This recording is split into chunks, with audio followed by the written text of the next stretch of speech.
if it's difficult, which it surely can be, if it's difficult to advocate for yourself with a provider and you're getting pushback of you're too young, or I don't know anything about that, or I don't provide hormones, bring a friend, bring a loved one, bring a husband, write it all down and keep going. And if you need help in advocating for yourself, help is available for that too.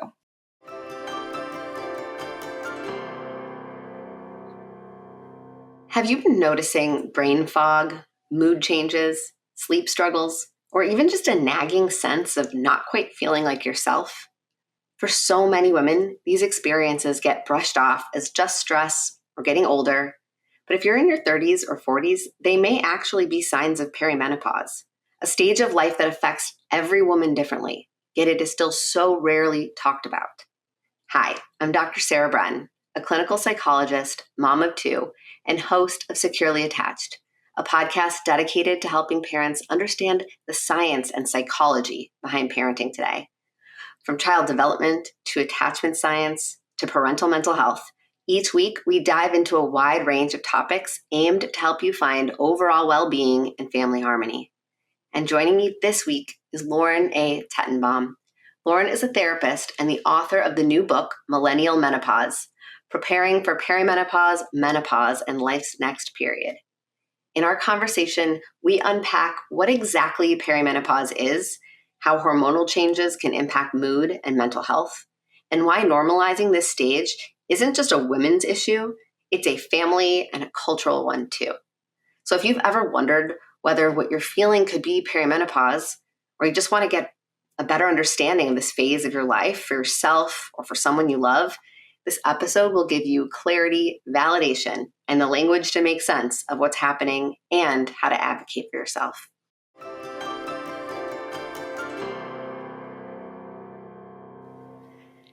Hi, Lauren. I'm so happy that you're here. Welcome back. Thank you. I'm really happy that you were here for another episode. And this time, we're going to deep dive into a topic that's been fairly taboo in the past, but it's really starting to become a lot more mainstream and part of like the conversation everywhere. And that's menopause and perimenopause and all these fun life changes that women are going through. So yeah. I feel like in my work, I work a lot in helping people work through big life transitions. I know that's something like you are super passionate about it too. And it's taken so many forms. Like, how did this like massive life transition fall on your radar as like, okay, there is a gap here and I need to fill it?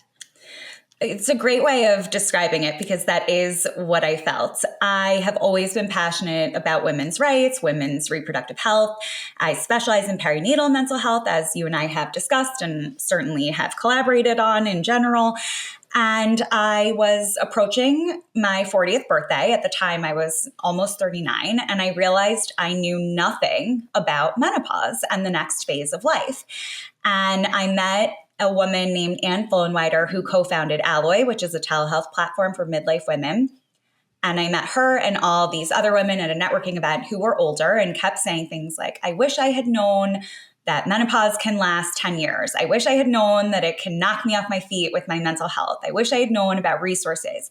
And I truly walked out of that event thinking, I have to fill this gap. I have to tell women, I have to tell my friends, my clients, and I have to learn more for myself. So I really started researching and writing.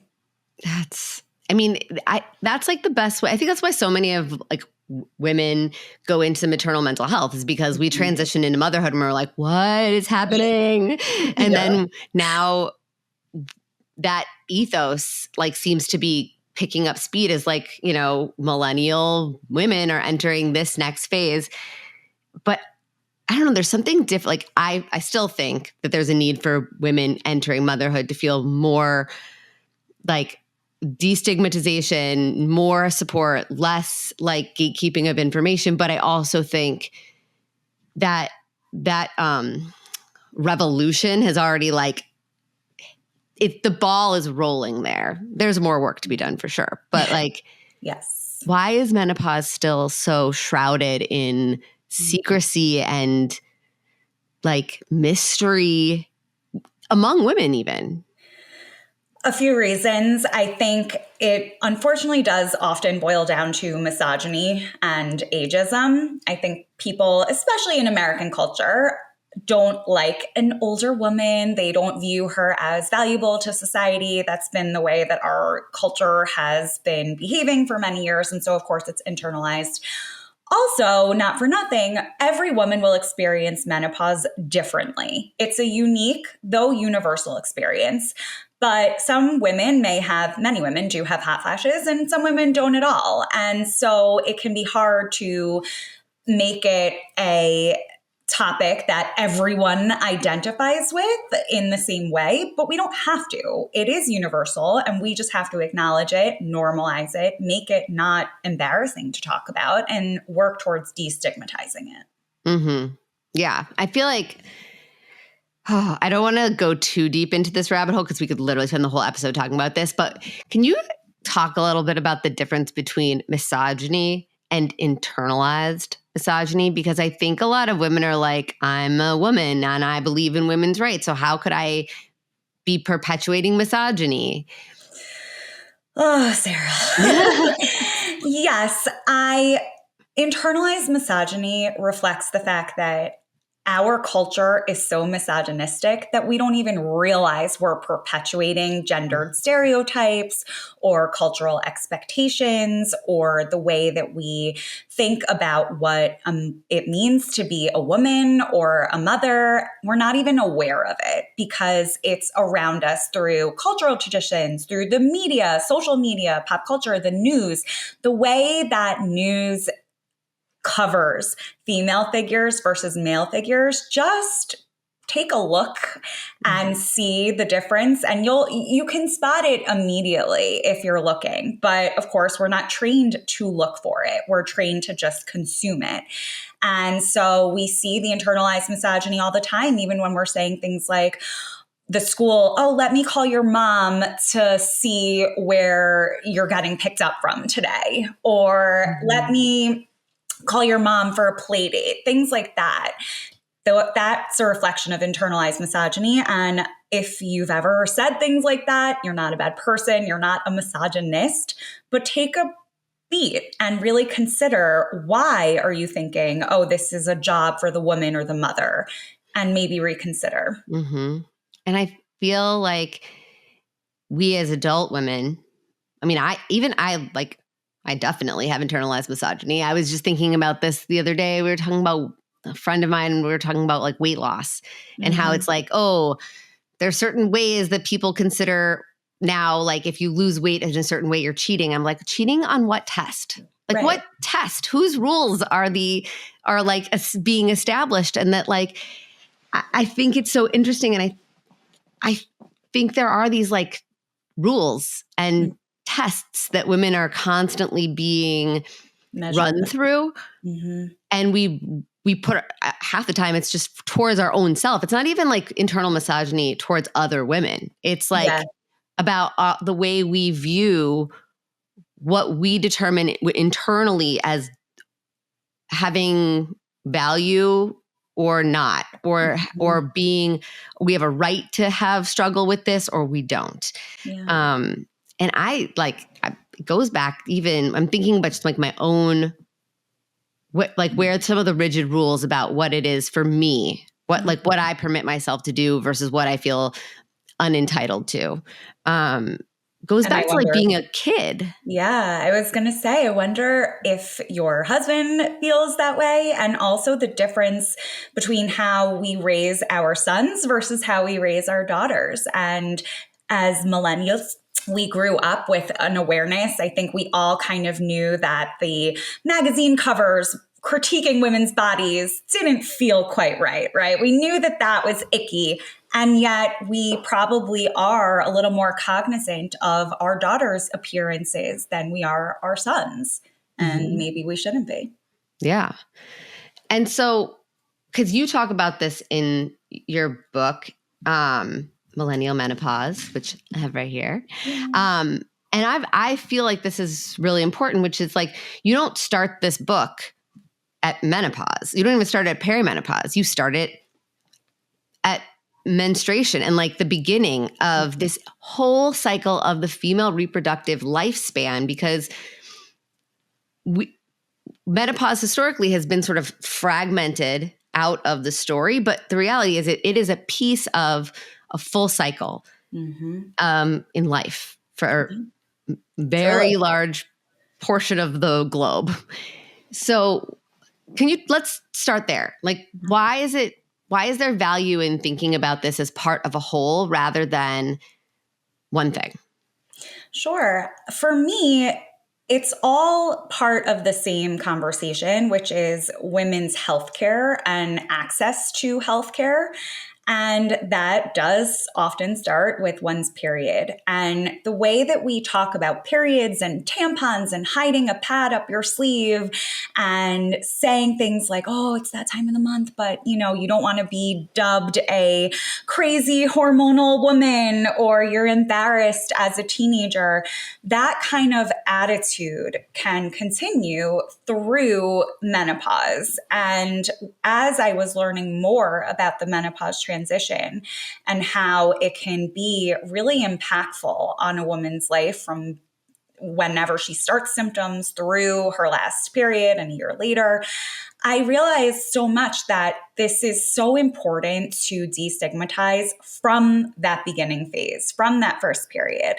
And I certainly talk about menstruation with my children who are 9 and 7. I think all kids, all men, anyone who cares about a woman needs to learn about menopause because it does affect every woman with ovaries. And it's nothing to be ashamed of. It's just part of your human health development. Mm-hmm. I just had a total aha moment as you were saying that, because I have a daughter and a son, and I was like, oh yeah, I will definitely. I have so much intentionality around having this conversation with my daughter that starts with teaching her about her body and her period, and will include, starts with this, and then you move into this, and then you move into this, and it ends with your period stopping, and this is a full cycle. But it just occurred to me that I'm gonna have to have this conversation with my son too. And I've never thought that before. It's never even popped in my head that I would have to explain to him.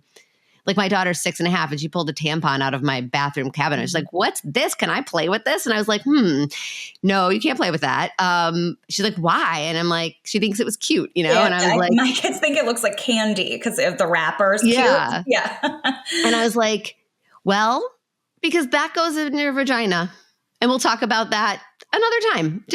I was like, I really honestly have not even thought about the language I would use. We could talk about that a little bit maybe today, of like, because it's so funny. Whenever I do these episodes about like women's health or adult related issues, whether it's like couples, relationship stuff or whatever, I'm always like, it always comes back in the episode to translating into parenting, even if I don't intend it to. It's like, but if we're going to be talking about understanding our own transitions into menopause, our kids are going through some version of transitions too. And like, the whole point of this is like, we are struggling with this transition, or we might be struggling more with this transition, probably because when we were little, nobody explained this to us. Right. It's the fear of the unknown. And then it can really be shocking and confusing and overwhelming. And not that knowledge can alleviate the physical or mental symptoms to an extent, but knowledge really is power. And when you have an open mind and a neutral attitude, they actually do have studies that show that the symptoms are less severe. So I say, let's learn and talk about it now. And we can totally talk about how to talk to your kids. Yeah, because I really didn't. I was like, I will definitely have to talk to my daughter about this. But this idea that you kind of inspired in me in this moment was like, if I only talk to my daughter about this, I mean, I don't need to give my son as much maybe details because he just doesn't need that level of, but the idea that only women talk to other women or girls about menstruation, or I really do believe talking about menopause is a piece of like explaining the whole cycle of, fertility and body like development in women from start to finish. And so, but like, why wouldn't if I don't tell my son about that, am I also, why? The inherent implicit message there is, this is not for you. You don't need to know about this because it's our sort of like secret stuff. And like burden to bear. But right. It perpetuates the shame and the stigma and the feeling like, oh, we have to hide. Like if I'm just matter of factly like, oh, this is what's happening, just like probably need to teach my daughter about stuff that happens to boys. Like we just can really help make it less shadowy. I'm so happy to hear this. I think it's really touching. And, of course, you're not alone that it didn't occur to you to speak with your son, but I'm so glad that you now will. And your son is going to know many women who go through menopause, and he will likely be living with you. As you begin your journey in perimenopause, he might have a female partner one day. He will certainly have colleagues, cousins, a sister, etc. So you don't need to be someone's husband to care about these issues. And certainly a lot of the men who I spoke with about the book and a lot of the women I interviewed too said that the men in their life were able to support them and to sort of say, something's going on with you. Can I help you? I want to help you through this. Let me look into providers or whatever it might be. Just showing up and saying, I support you is huge. Yeah. Yeah. Cause it's like, if your partner can help you, it's kind of like, I think we even might've talked about this in the episode we did before or something around that. But like, when I had postpartum depression with my daughter and I didn't catch it. My husband did. Yeah. And he was the one that was like, something doesn't feel like it's okay. Like, what can I do to help you? And I think there's also like, do you find in interviewing people for this book or writing this book that like women sometimes are like, I didn't realize that's what I was going through until someone kind of like helped me put the pieces together. Because when you're in it, you're in it. It's so hard to zoom out and see the whole gestalt of it all. Absolutely. It's been interesting. I keep hearing my brother helped me. And I don't know if that's because their partners weren't supportive or whatever it was, but sometimes you know how it is. You never want to tell a woman to calm down. So if you're fighting with your husband or boyfriend or whatever, and I'm using heteronormative language, and the man says, well, I think you're, overreacting. That's not going to go well. But maybe if you're relaying an argument or whatever it was to a brother or a male friend, maybe they have sort of the objectivity to say, that doesn't really sound like the way that you're usually responding or that you want to respond. Of course, a husband can do that too, but I just want to point out the power of great brother. And going back to your family, that can be your son one day for his sister, whether it's for perimenopause symptoms or getting her period. You want to raise, I think we all want to raise the kind of boys and men who will go with their sisters or girlfriends to CVS and get period products, or if they bleed through, help them out with that, or at the very least, not make fun of them for it, right? Just be supportive. Yeah. Yeah. Like that's the dream, right? Like raising the next generation to be a little different, and not because this current generation is bad. It's just, it's the lack of knowledge. It's that you don't know what you don't know. You don't know what no one teaches you. But yeah, it is interesting. So can we talk a little bit? Because so what are these brothers or partners noticing that women might not be noticing themselves, or not being able to like put all the pieces together in a way because they're so in it? What are some of the signs that we're moving into this transitional next phase? Sure. So I know that Dr. Lauren Stryker, who's a hero of mine, was on recently, and she gave a list of common menopausal symptoms. And I will zoom in on the mental health ones that obviously I'm more familiar with as a mental health professional, but also because increasingly we're seeing that the mood shifts are among the earlier signs of the menopause transition. And so it's really important for millennial women and anyone who cares about them to pay attention to potential signs. So those include irritability. I often see among the women I work with a sense of reactivity, that they can't control their rage, their anger, they're yelling. But inside, they're like, I don't know why I'm yelling. I don't usually yell about this, or I don't know why this is bothering me so much. Mm-hmm. Some anxiety, some depressive symptoms, but you certainly don't have to reach the criteria of major depressive disorder to get help or to get a diagnosis of perimenopause. A lot of issues with brain fog, difficulty concentrating, difficulty remembering things. Many women say, I think I'm going through early dementia, and they panic. And it's just not feeling like yourself. And as you mentioned, sometimes it's easier for someone outside you to recognize that. Like, hey, that's not how you usually deal with things. What's going on? Yeah. It's so funny. I literally was just the other night I went out with one of my girlfriends, and she's super organized and I'm like not. So I always am like, I like people, that's just background. But so we're out and we get in a cab to go across town, and she's like, oh my God, I left my phone at the restaurant. And which for her is really unusual. And I was like, oh, no worries. Cause I would be the one to lose my phone. I'm like, let's just go back. And she was really like beating herself up about it. And she was like, I'm always doing this. I'm like really worried that I have I'm like worried I'm like forgetting a lot of things. Like, what if I'm kind of like early onset? And I was like, oh, well, do you have like any family history? No. I'm like, I think this might actually be maybe perimenopause symptoms, not so much early onset dementia. So it's just funny. I was like, yeah, we could, which, you know, as a psychologist, my mind is usually to like, we've been trained to be like, well, let's look at the symptomatology first, and maybe like what has the most probability of being the accurate explanation. But if you don't know about perimenopause symptoms and they're not on your radar, it makes sense that you were saying like people can go to like, they can get really anxious and think that they're losing their cognitive functioning. Yeah. I have met with so many women who went to dozens of doctors, and these are well-resourced, well-educated women. And these doctors, these mental health professionals never mentioned it could be perimenopause.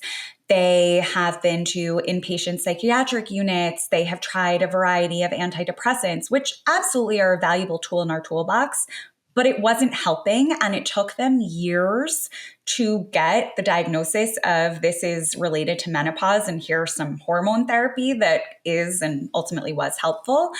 And when I hear stories like that, it really lights a fire under me to provide this education, not only to the women that I know personally and professionally, but also other mental health providers, because we did not get education on perimenopause.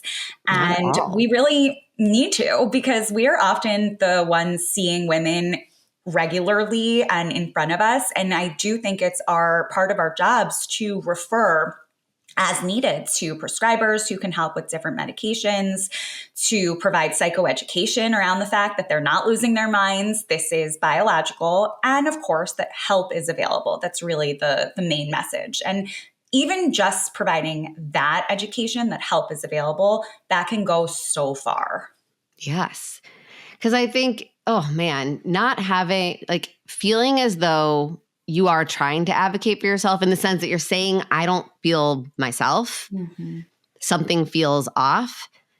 That alone is hard enough. But to do that, and to do that with one provider is hard enough. But to then do that with your primary care physician, maybe your OB, maybe your, I don't know, endocrinologist, like there's like your mental health provider, like there's so many points where we're probably having conversations with very like capable and educated providers, you know, who are really good at their area of expertise. But if those providers aren't being trained in, like, there was nothing in graduate school at all about this. And we take to tons of developmental classes, like classes on lifespan development.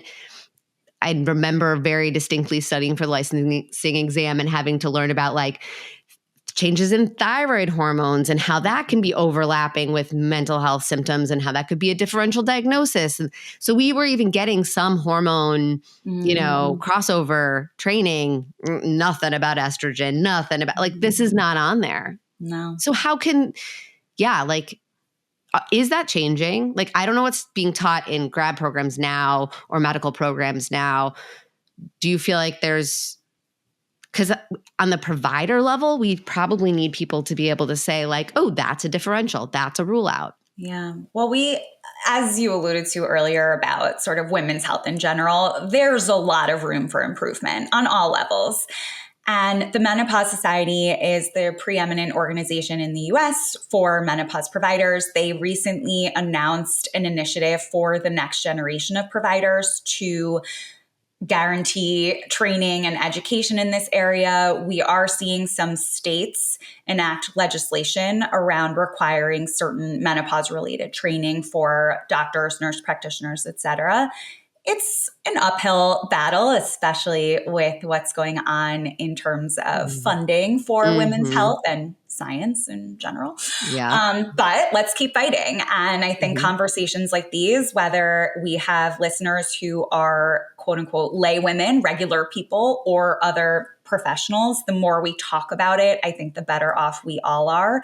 And we need to keep talking about it. And so, as you said, if it's difficult, which it surely can be, if it's difficult to advocate for yourself with a provider and you're getting pushback of you're too young, or I don't know anything about that, or I don't provide hormones, bring a friend, bring a loved one, bring a husband, write it all down and keep going. And if you need help in advocating for yourself, help is available for that too. Yeah. What are some resources that people can, if you are a quote lay woman and you are just I feel like I'm barking up a tree that there's nobody home. Where can I go to one? I mean, I think your book is a great place to go to educate yourself. Thank you. Where could people, are there resources for finding providers who are definitely versed in this? Yes. So I will absolutely emphasize read my book because I do provide a ton of resources, whether they're social media accounts that are well vetted. There are free websites and platforms, other podcasts that specialize in menopause.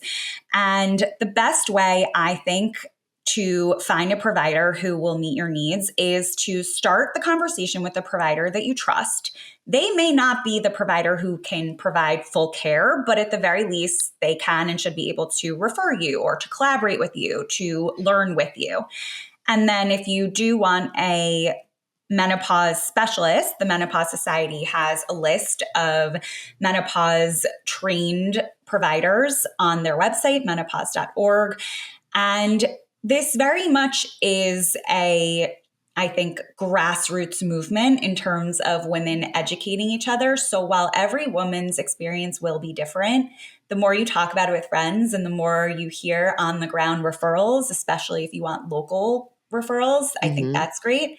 And if you're open to telehealth, there are platforms like Alloy, MIDI, and Electra that are lower cost or insurance covered. And they're excellent. You would just have to go elsewhere for an in-person annual PAP, things like that. But they really are very well versed in this phase of life. That's great. Yeah. See, the tides are changing. I feel like it's just millennial women are what were the kids of the baby boomers? There was so many boomers, and then we're their kids. So we're the second wave of this huge just generation of en masse of numbers of women. And so it's when we move up in the developmental timeline, we've been making some nice shifts. I think that when millennial women started becoming parents, all of a sudden conversations about maternal mental health became mandatory. We are not going to just be in the dark about stuff. That's not really our generation's style. And we're demanding better. Yeah. Yeah. And it's it's this little wave as we move along the timeline of our lifespan. We're taking that energy with us. So yeah, as we hit perimenopause and menopause, because that's where we're at right now, Yeah. I think you were born in 85 too. I was born in 85. Like there's a lot of us. There are, and we are becoming the largest demographic in the paid workforce, which of course has implications for how workplaces are treating women in menopause. We are certainly a powerful voting bloc, which has implications for who's representing our interests in the government. Think about Hollywood, so I'm touching on DC, Hollywood, New York City, and the money, but certainly any woman anywhere can make a difference in this space by just talking about it, reading about it, sharing information, and demanding better and not getting dismissed. Yeah.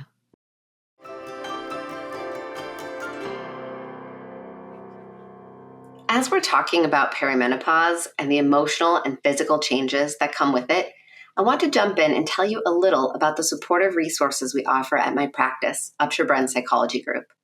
This stage of life can bring a lot of unexpected shifts in your mood, your energy, your confidence, and even your sense of identity.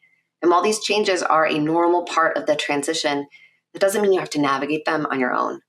Our team specializes in supporting women through life's major transitions, from postpartum and parenting to perimenopause and beyond. Whether you're noticing mood swings or brain fog, feeling disconnected from yourself, or just needing space to process what's changing, therapy can help you make sense of it all and find steadier ground. So if you're listening today and thinking, I could really use some extra support right now, we'd love to help. You can learn more or schedule a free consultation by visiting upshurbren.com. That's UPSHURBREN.com. Or just go to the episode description wherever you're streaming this episode to get the link. All right, let's get back to my conversation with Lauren.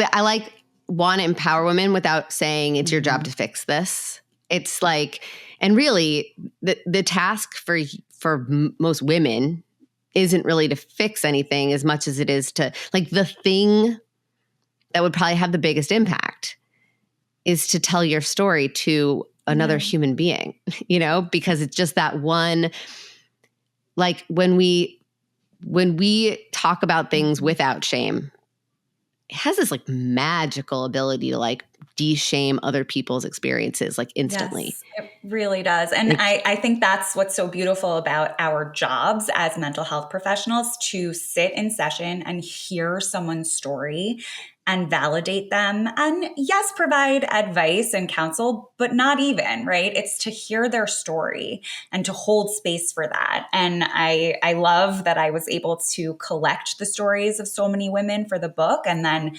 share it to a broader audience, because I absolutely believe in the magic of storytelling. Yeah.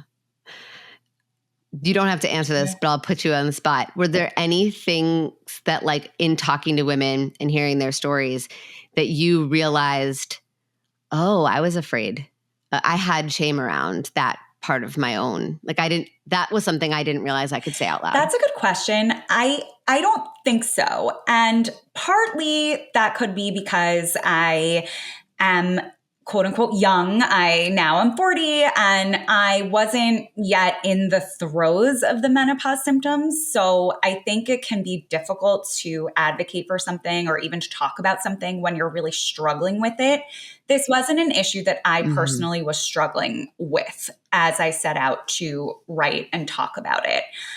But I have always been very open about reproductive health, about sex. I give, anecdotes, but they're very true in the book, of how I used to be called condom girl in law school because I would hand out condoms for a fundraiser. I was in the vagina monologues in college and was screaming vagina in the middle of campus. So I have been able to put aside any shame around sex for the greater good. And I think that is reflected as this book is a continuation.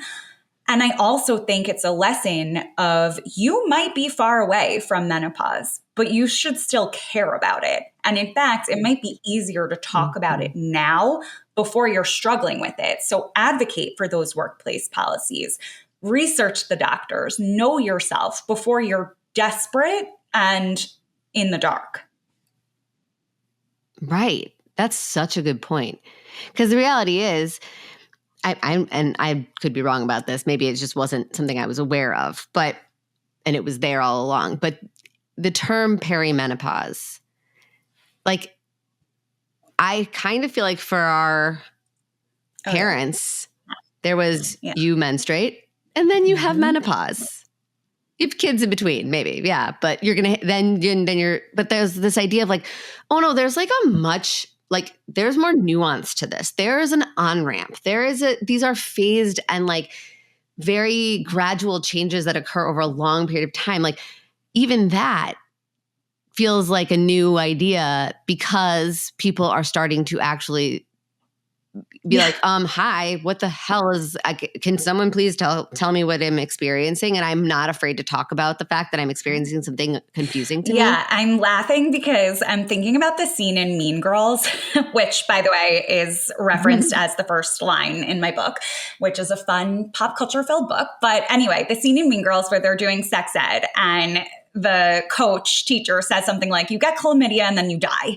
And menopause education is similarly set up that way. It's like, right, you get your period, maybe have babies, and then you are never fertile again, and then you die.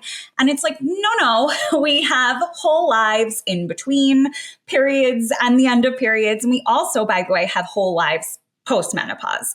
But that in-between phase really does deserve the recognition that it's now, only now getting. And I think that when we talk about menopause as the end of one's period, or we say we only treat menopause at the end of your period, that's not only inaccurate, but it's dangerous because a lot of women, first of all, don't even get a period, whether they've had a hysterectomy and their uterus has been removed, they're on an IUD, they don't get it, whatever it might be. So they can be experiencing all of these changes that are really impacting their physical health, their mental health, and they don't have the tools to label it, to get help for it. And that's why it's so important for providers to be open-minded. So again, if your provider is not even willing to have a conversation with you because you're still getting a regular period, they're wrong and you should get a new provider and you should get support in finding that provider. Yes. That's very helpful. And also you make a very good point that I feel like needs to be underscored and circled and highlighted, which is we are talking about the end of a reproductive cycle. That is it. We are not talking about the end of one's lifespan, the end of one's youth, fullness, their ability to have, meaning and purpose and energy and joy and life force and relationships. Like that goes all the way to the end. And I think this is that whole, going back to the beginning of our conversation about internalized misogyny, is this idea that like we sometimes conflate the end of a woman's fertility and quote, usefulness to the society at large as, yes, for those of you listening, you couldn't see Lauren's amazing, like, eye roll, sticker tongue out face to that, which is like, yes, like, screw that. That's internalized misogyny. If any of us are feeling that way, like we go all the way to the end with a big bang. And also, there can be a lot of feelings around the change in identity, the perhaps loss of the family dynamic that you didn't have because now you're no longer fertile. And that's also our job as mental health professionals to support a woman through that because it is layered. And if you are feeling grief over your fertility, that's okay. It doesn't make you a misogynist again, but let's explore it. And certainly you deserve support for it. Yeah. Yeah. It's complex. Every feeling is welcome. And there are going to be a lot of feelings. And I do think this other piece is really important, that like it's an end of a piece of something, but it's not the end of everything. And I feel like sometimes the conversation stops there. And then, yeah, like women, postmenopausal women feel like they're left out of the conversation too. Absolutely. But I'm so grateful that I have met so many women who are older than I am throughout this journey. They have provided so much wisdom and guidance. And I will say that they all tell me, You feel vivacious, you feel more confident in yourself, you are better able to set boundaries, you don't put up with BS in the same way. And biologically, the symptoms do alleviate for the most part once you are 1 year past the final menstrual period and then a few years later. Of course, there are other health risks that come along with the loss of estrogen and with aging, but that's also why you need to really know your own body, your own health history, your own goals, and then get a provider or team of collaborative providers who will provide the best care for you. That's amazing. Well, I love talking with you. It's always such a delight to see you. If people want to follow your work, I'll link the episode that you were on previously, because that was a really interesting conversation as well. But can you tell them where they can connect with you, where they can get your book, Millennial Menopause? So my book, Millennial Menopause, Preparing for Perimenopause, Menopause, and Life's Next Period, is available wherever books are sold: Amazon, Barnes & Noble, independent bookstores. If you go to millennialmenopause.com, it will all be listed there. And you'll also be able to go to my website, The Counselor, which is also my Instagram handle, because I counsel women and I love a pun. So there you go. I love it. Thank you. It was so good to see you. Congrats on this book. I'm so glad that you wrote this one. Thank you for having me.